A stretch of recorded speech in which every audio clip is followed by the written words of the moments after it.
highlight the risk of online gambling, reduce the stigma and help women to seek treatment. My honourable friend raises a really important point, and that is why we have recently published the Gambling White Paper.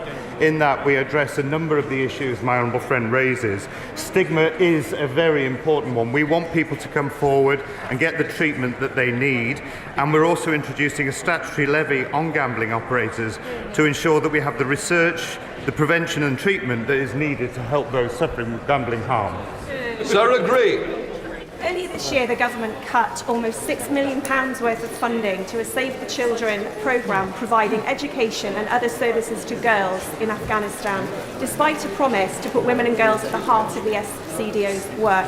Will the Secretary of State work with colleagues at the FCDO to deliver on the government's commitment and reinstate this funding?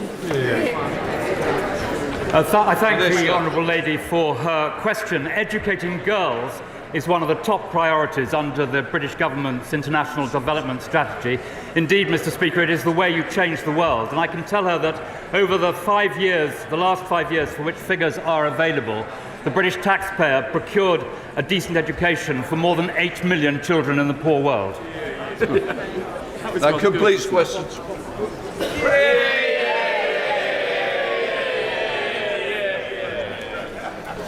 We come to questions to the Deputy Prime Minister. I call Stephen Bonner on a closed question. Question number 1, Mr. Speaker. Deputy Prime Minister. Mr. Speaker, I have been asked to reply. Global oil prices have remained largely stable this year. This has not changed following the announcement of additional production cuts by Saudi Arabia and Russia. We expect the impact of the cuts will be mitigated by the increase in supply from other producers and a decrease in global oil demand, as we have seen previously. Stephen Bonner. Speaker, if we want to insulate ourselves from future price rises, then we need to invest in a greener future. The United States gets it. They've committed $370 billion on net zero energies. The EU, they get it. They're set to match that figure. And in Scotland, we get it. We have the ambition to lead the world on renewable energy. We have the energy, but we do not have the power. So why is Westminster trying to block Scotland's path to a safer, greener future? Deputy Prime Minister. Well, Mr. Speaker, we of course will continue to invest in renewables, but I would say to the party opposite, we should also invest in our energy independence, and that means investing in the North Sea. If we fail to invest in the North Sea, we'll be more reliant on foreign producers and we will have higher carbon emissions as we import from elsewhere. Craig McKinley. Question 2, Mr. Speaker. Deputy Prime Minister. Thank you, Mr. Speaker. Mr. Speaker, my right honourable friend, the Prime Minister, is in Vilnius attending the NATO summit. This summit is an opportunity to build on the work we have done over the past year, strengthening NATO and supporting Ukraine. Mr. Speaker, in addition to my meetings in this House, I shall have further such meetings later today. McKinley. Mr. Speaker, New Labour's old mantra used to be education, education, education. Its new one seems to be tax education, tax education, tax education. Does the Deputy Prime Minister share my disgust at Labour's plans to tax education and choice, which could lead to 40,000 pupils being sent into the state sector with the cost to the taxpayer? I have a number of English language schools in my constituency, and they are concerned that this will apply to them as well as tuition, out-of-hours tuition, and sports training additionally. Does the Deputy Prime Minister object to these measures as strongly as I do? Deputy Prime Minister. Yes, well, once again, we have seen from the Labour Party them putting the politics of envy above the interests of children in this country. And as my honourable friend rightly highlights, recent analysis shows this could lead to over 40,000 pupils leaving the schools they're in, placing further burdens on existing schools and costing £300 million. We now come to the Deputy Leader of the Opposition, Angela Rayner. Thank you, Mr. Speaker. And I know you're a keen historian, so I looked up the last time a Prime Minister missed 2 sessions in a row with other engagements, which was March 1996. And I'm very proud to be filling the boots of Lord John Prescott. But I think it's safe to say he's no Heseltine, Mr. Speaker. Why is it, John Prescott asked, that in Tory Britain, tens of thousands of families are facing repossession, negative equity and homelessness? And can he tell us, 27 years later, why I'm having to ask the same question? Deputy Prime Minister. Well, clearly the Right Honourable Lady did not listen to my previous comments. The Prime Minister is at NATO. Of course, that wouldn't be a problem if she'd had her way. Her old boss wanted to abandon Ukraine, abolish the army and withdraw from NATO, and he certainly wouldn't be going to any summit, Mr. Speaker.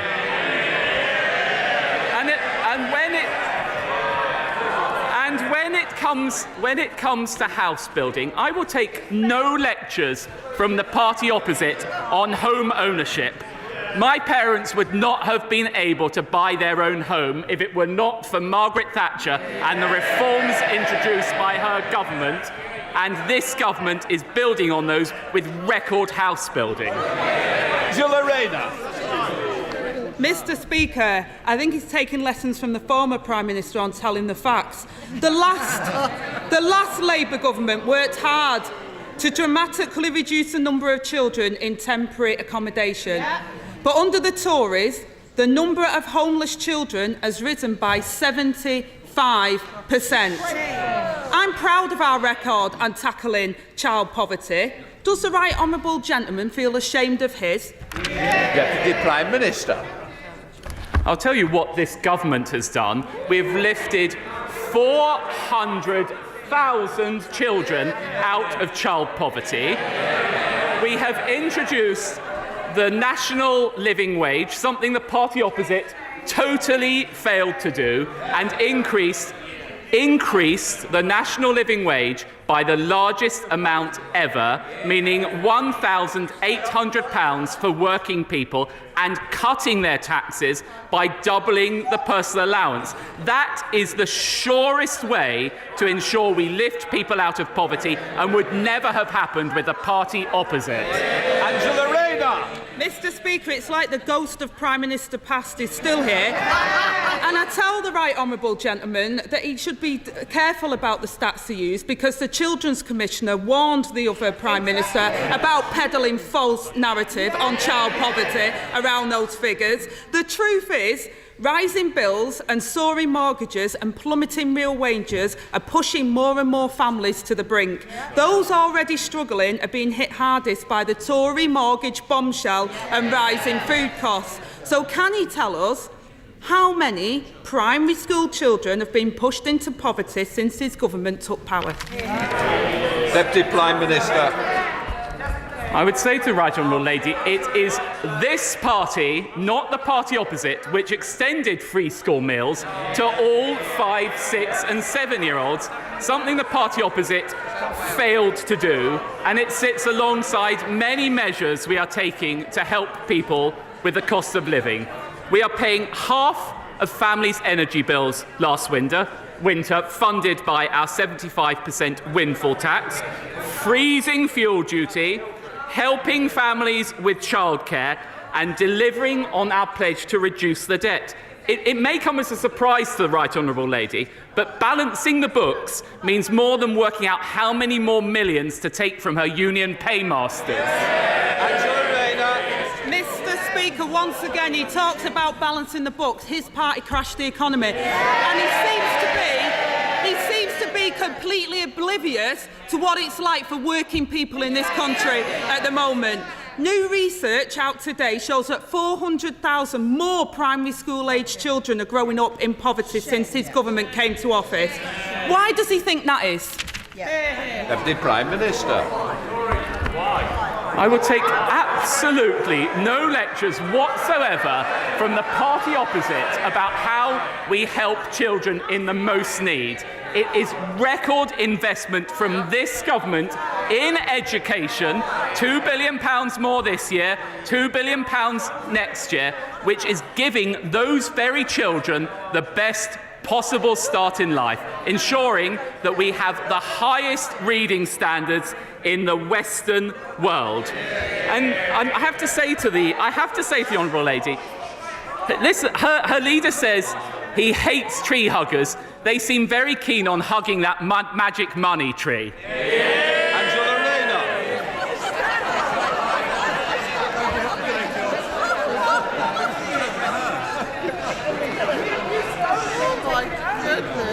Mr. Speaker, he doesn't even acknowledge it, let alone explain why child poverty is rising. What hope has he got of solving it? So let me try a simpler question for him. How many kids don't have a permanent address today compared to when Labour left office in 2010? Deputy Prime Minister.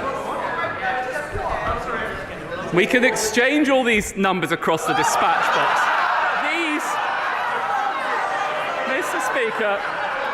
Mr. Speaker, these are the numbers that matter. There are 1.7 million fewer people in absolute poverty under this government, 400,000 fewer children, 200,000 fewer pensioners and 1 million fewer people of working age, because the single best route out of poverty is a job and record numbers of people. 4 million more people under this government have got a job. That is the difference between this party and the party opposite, who always leave office with unemployment higher. Angela Rayner. Mr. Speaker, what matters is what people feel every single day at the moment, who are going to work and can't afford their mortgage, can't afford their rent and can't afford their bills because of this Conservative government. There are 55,000 more children without a permanent address today compared to when they took office 13 years ago. We've gone from a Labour cabinet focused on tackling child poverty to Tory ministers who won't even admit the problem. Just like the Question Time in March 1996, they can only offer excuses and not answers. Lord John Prescott said to Lord Michael Heseltine that day, "How can the right honourable gentleman be so complacent in the face of sheer misery created by his government's policies? 27 years on, why are we asking the exact same thing?"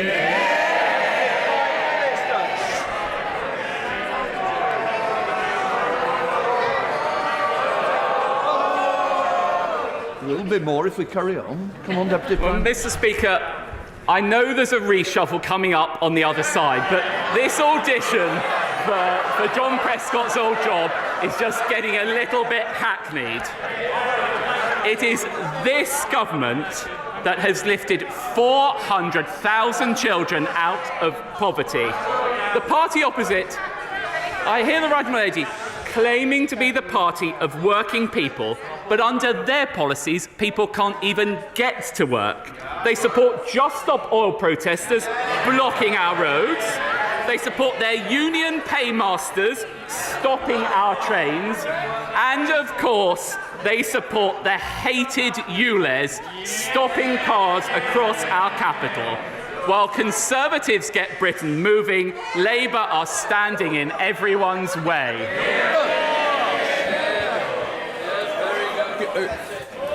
Mr. Speaker, given the Mansion House Compact does not encourage our pension funds to invest specifically in British companies, what more can the government do to encourage greater investment in our companies, especially the climate technology startups, which are increasingly going abroad to find the funding they require to the benefit of our competitors? Deputy Prime Minister.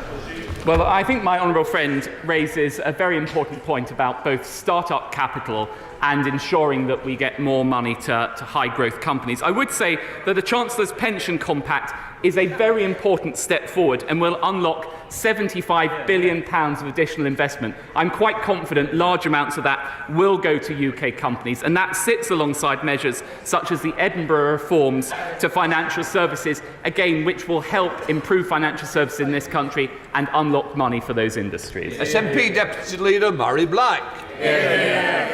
Thank you, Mr. Speaker. Last month, the Deputy Prime Minister dismissed warnings from these benches that mortgage rates were nearly back to where they were after the disastrous mini-budget. This week, mortgage rates have surpassed those levels. How high do they need to go until he and his government takes it seriously? Deputy Prime Minister. Mr. Speaker, the Honourable Lady knows, people around the world know, that the driver of higher mortgage rates is higher inflation. And higher inflation is caused by Russia's invasion of Ukraine and the post-COVID supply chains. But what we have to do is make sure we halve inflation. It's only by getting inflation under control that we will be able to get mortgage rates down, and that requires discipline. Discipline on spending, discipline on public sector pay, and discipline on energy supply, all of which is lacking from that party. Murray Black. Bank of England predict that mortgage payments will rise by at least £500 for 1 million households. The Prime Minister says that people need to hold their nerve. The Chancellor said just last night that mortgage holders should just shop around. Speaking of his own party, the member for South West Devon said, if the circus doesn't stop by Christmas, it's over. Does the Deputy Prime Minister understand that people can't afford to wait until Christmas and that they need help right now? Deputy Prime Minister. Mr. Speaker, the fundamental thing we have to do is to halve inflation. That is an approach that the IMF, quote, strongly endorses, because higher inflation drives higher mortgage rates. But that's not all we are doing. With the mortgage charter, signed up by 90% of mortgage providers, we are giving people help to extend their terms, to go interest only, and to reduce their monthly payments. Now, that action is supported by Martin Lewis, a real money-saving expert, unlike the big spenders on those benches. Stevenson. Last year I visited Abbeyfield House in Wentzfield, and I was impressed by this model of assisted living for older people that gave them the independence of a self-contained flat but the ability to eat and socialise together. I was deeply concerned to hear that a consultation is underway to close the Abbeyfield House in Wentzfield, and I went back to speak to older people. They unanimously want to stay there. Abbeyfield is a charity. His Majesty the King has been patron for 40 years now. It cannot meet the cost of updating the estate to meet environmental standards. Will my right honourable friends meet with me to see what support government can offer to Abbeyfield so that my residents don't have to leave the homes they love? Well, Mr. Speaker, of course, I'm very happy to give my honourable friend that assurance. I would note that we have provided £7.5 billion of additional funding for social care and discharge, and specifically on energy. We have got an energy advice service to support smaller businesses, and we'll be piloting new audit and grant schemes which may also help. Ed Davey. Thank you, Mr. Speaker. In January, Emily booked an appointment with her local dentist in Chard, Somerset, for the 14th of June. Only to be told by a neighbour at the end of May that the surgery had closed in April. Emily no longer has a dentist. All the remaining surgeries aren't taking on any new patients. Emily doesn't know what to do. So can the Deputy Prime Minister tell Emily and millions of people like her when can they get an appointment with a local NHS dentist? Deputy Prime Minister. Well, the right honourable gentleman may have missed, but our NHS workforce plan is investing an extra £2.4 billion into training and retaining crucial NHS staff, including dentists and GPs. And actually, the number of dentists will rise by 40%. And I would say to people across that constituency that the best way they can ensure better services for their NHS is to vote for Faye Purbrick the Conservative candidate. Mr. Speaker, could the Deputy Prime Minister let us know when we can expect allocations from the Levelling Up Fund round 3? And when it comes, will it be true to the Prime Minister's pledge that all parts of the country will benefit, including the South East and most particularly the very deserving town of Andover? Deputy Prime Minister. Well, as well as being an excellent minister, I know how committed my right honourable friend is to the town of Andover. We will shortly be announcing the new approach to the third round, and further details of this approach will follow shortly. Pete Wishart. Mr. Speaker, there's some things you encounter in political life that's certain to horrify, appall, or sicken you.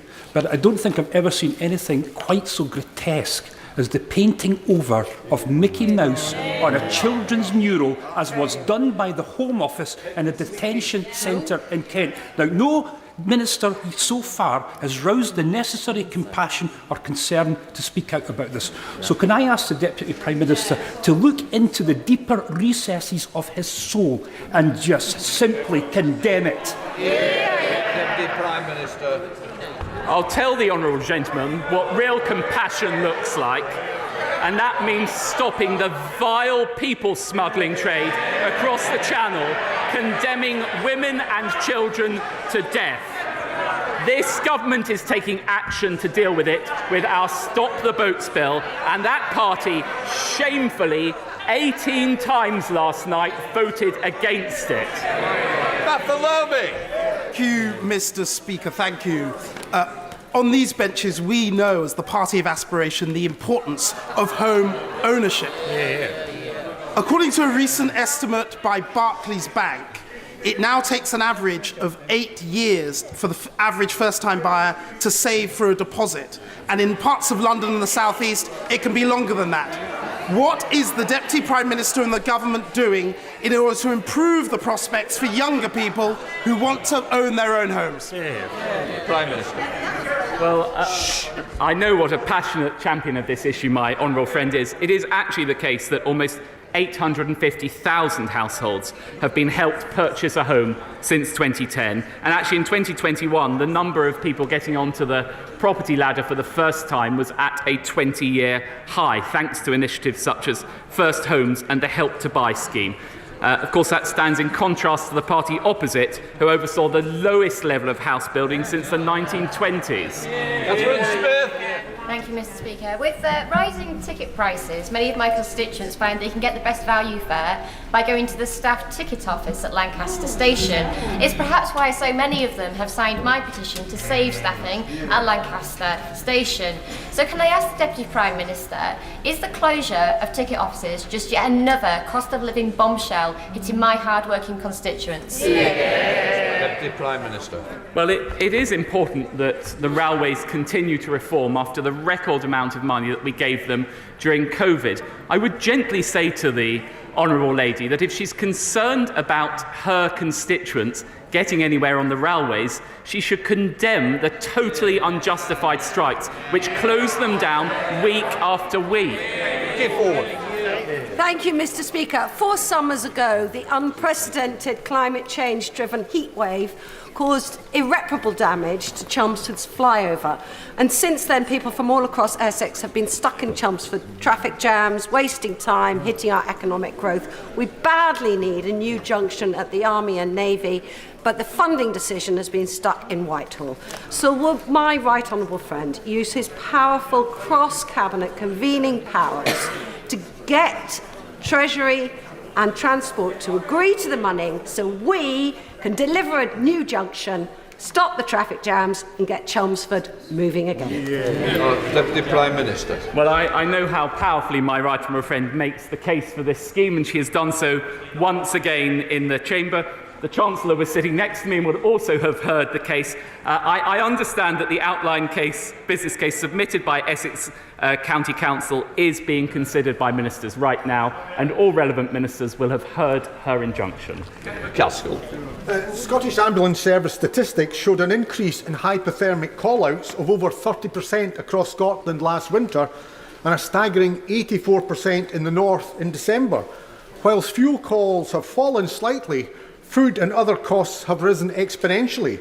To end the perversity of energy-rich Scotland seeing 1/3 of Scots in fuel poverty and literally freezing, when will the government bring in a social tariff to ensure that the poor and vulnerable can get through this winter without calling out the ambulance service because they're freezing? Deputy Prime Minister.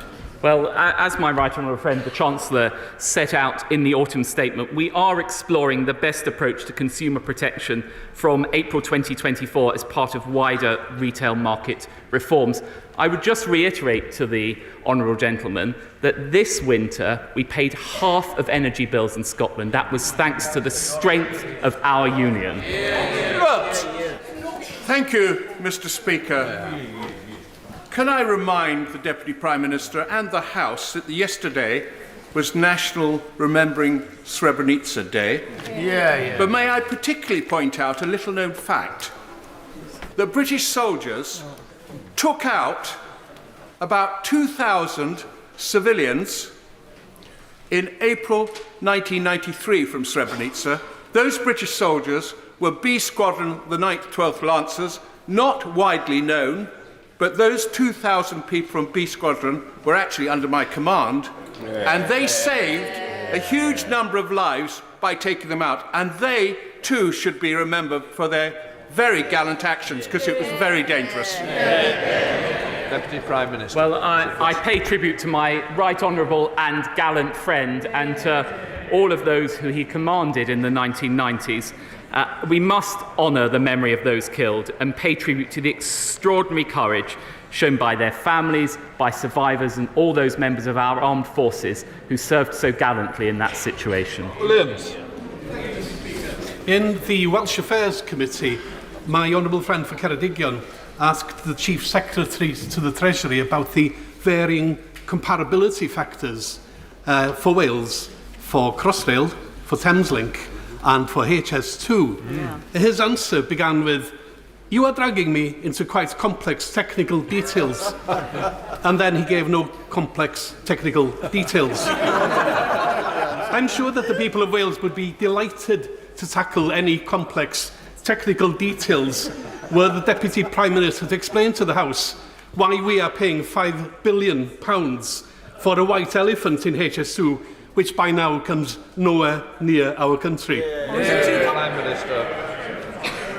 Well, it is thanks to the strength of our United Kingdom that record sums are going to Wales under the Barnett consequentials. Indeed, in the spring budget, we increased devolved administration funding by £630 million. That included £180 million for the Welsh Government. So we're ensuring resources are going to Wales so they can enhance their transport infrastructure. Duncan Baker.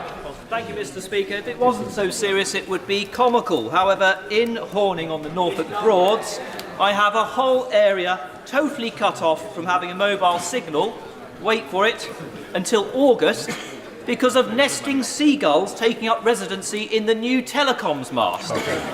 Gulls are protected, the nest can't be moved, but let's say a family holidaying on the Norfolk Broads gets into distress this summer, they will not be able to make an emergency call, which could be life-threatening.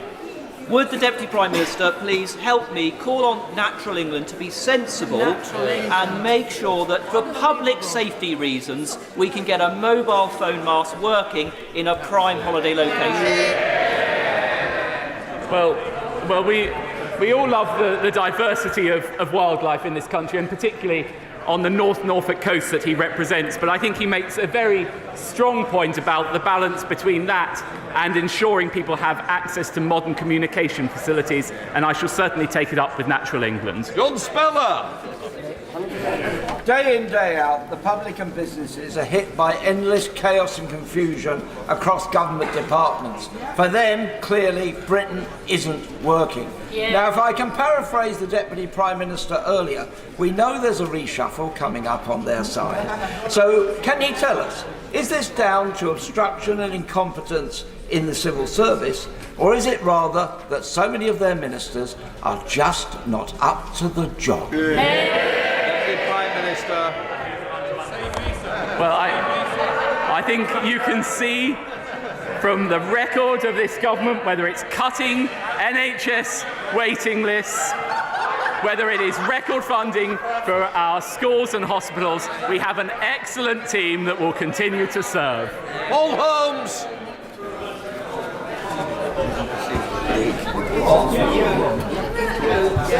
Thank you, Mr. Speaker. Last week we all celebrated the 75th anniversary of the NHS. You may not be aware, but it's also the 75th anniversary of Newton Aycliffe, a new town in my constituency, designed by William Beveridge.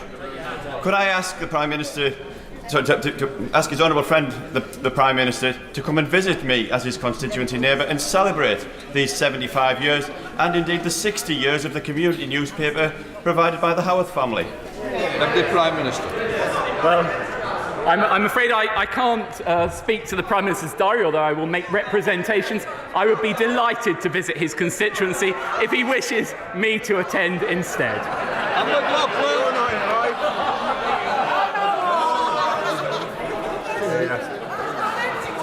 Thank you, Mr. Speaker. The day I had to phone my bank and tell them that I was having difficulty paying my mortgage was one that has lived with me for years. What I found was that because my income was so low at the time, ironically, I was not eligible to switch to interest only or get any help. I never want my constituents to feel the terror and abandonment that I felt that day. Can he understand that? Because his complete lack of empathy in his responses to the deputy leader of this group suggests not. I do welcome the temporary measures, but they are temporary. This is a mortgage crisis that's been 2 years in the making. Does the Prime Minister and himself really think they're going to fix it in 12 months? Prime Minister. Well, of course, it's deeply, deeply disturbing, upsetting and worrying for anyone to contemplate losing their home. That is exactly why my right honourable friend, the Chancellor, has introduced the Mortgage Charter, now signed up by 90% of the mortgage market, which will provide support for people. In addition to that, I would say that after 3 months, people on universal credit can also apply for further support. Jonathan Gullis. Thank you, Mr. Speaker. A government survey has shown that 75% of British businesses support improvements to the UK's sick pay system. And yesterday, my right honourable friend, the member for South Swindon, launched a report alongside WY Economics and the Centre for Progressive Change with ideas on how that could be done. So will my honourable friend make sure that we get a meeting with the Chancellor to see what ideas can be put ahead of the autumn budget, which will also have an economic boost of £4 billion to the UK economy? Deputy Prime Minister. Well, my honourable friend, as ever, has made a very strong case. The Chancellor is sitting next to me, and I'm quite sure he would be delighted to meet with him. Dan Carden. Thank you, Mr. Speaker. The forced isolation of people in care homes and hospitals from their loved ones since the beginning of the pandemic and its terrible consequences, as well as the many who died alone, has left a profound trauma. We've learned the hard way that the care of a loved one is not an optional extra, it's a central part of dignified care. My Care Supporters Bill would guarantee this fundamental right. And while the government recognises there's a problem, its recently announced consultation relates to visiting and not a legal right to a care supporter at all times. So would the Deputy Prime Minister speak to the Prime Minister about bringing forward legislation in the next King's Speech? Deputy Prime Minister. Well, I think the honourable gentleman is right to highlight the need for care supporters to be able to have that kind of access, and I will take away the points that he has raised and raise them with my ministerial colleagues. Karen Bradley. Thank you very much, Mr. Speaker. You know the value of interparliamentary relations, and in particular the Interparliamentary Union, which was founded nearly 135 years ago in this place. And we are very honoured this week to be joined by the President of the Interparliamentary Union, Mr. Duarte Pacheco. Would my right honourable friend join his campaign to get the USA to rejoin this very important international organisation? Question. Well, as my right honourable friend knows, the United Kingdom was a founding member of the Interparliamentary Union, and I would very much like the United States to rejoin, and I'm very happy to help make that case. We're a Hobbs. Thank you, Mr. Speaker. Not a day goes by without serious sexual harassment allegations in organisations up and down the country. My private member's bill on workplace protection from harassment could go a long way to address some of these serious issues, and indeed the bill has full government support. However, it is currently stuck in the other place. But a compromise is now in sight to amend the bill so that it can pass through the House of Lords. Our rules require that any amendment made in the House of Lords need to come back to the House of Commons. Will he ensure that a small amount of government time is made available in this place between now and the end of the parliamentary session to ensure that this important bill will become law? Deputy Prime Minister. Well, as the Honourable Lady knows, we have supported the bill. We are working on the bill, and my right honourable friend, the Equalities Minister, is very happy to meet with the Honourable Lady to discuss the measures further. That completes Deputy Prime Minister's question. Just let the room clear a little.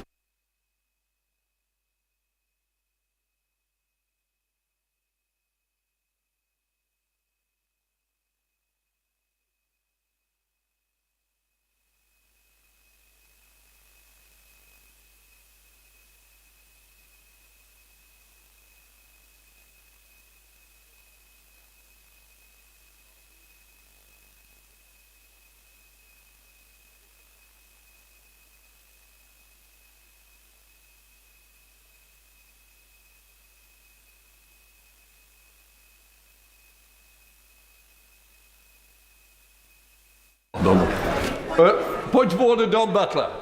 Thank you, Mr. Speaker. Mr. Speaker, I don't know if you're shocked, but I am. The Deputy Prime Minister had an opportunity to correct the record today where he misled the House on the 7th of June. He failed to do so, Mr. Speaker. As we know, we can't say misled. Inadvertently, obviously, he must have misled. Okay. Do it that way. Mr. Speaker, the Deputy Prime Minister inadvertently misled the House but didn't come to correct the record, even though we've made it clear that he has, in regards to the £28 billion costing mortgage payers £1,000 a year. The only place that appeared was in the Daily Mail.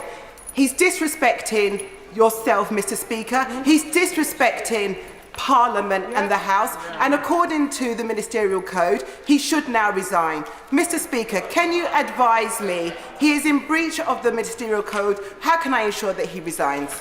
Can I first of all say I thank the Honourable Member for giving notice of a point of order. What I would say is, as I said last week, the responsibility lies with the Minister to make any necessary correction to the record. What I would say is, I think it is upon government to look at itself. If the Ministerial Code is not being adhered to, I really do think the rules need to be looked at again to ensure that ministers, because don't forget elections change ministers as well, that ministers ought to ensure that this House hear the facts. I will leave it at that. I will now come to Debbie Abrahams. Grateful, and it's on a related point of order. I wrote to the Prime Minister on the 17th of January to ask him to support my elected representative Code of Conduct Bill, which aims to restore confidence and trust in politics and politicians. And amongst other things, allowing the independent advisor on ministerial standards to commission their own inquiries. I still have had no response, unfortunately.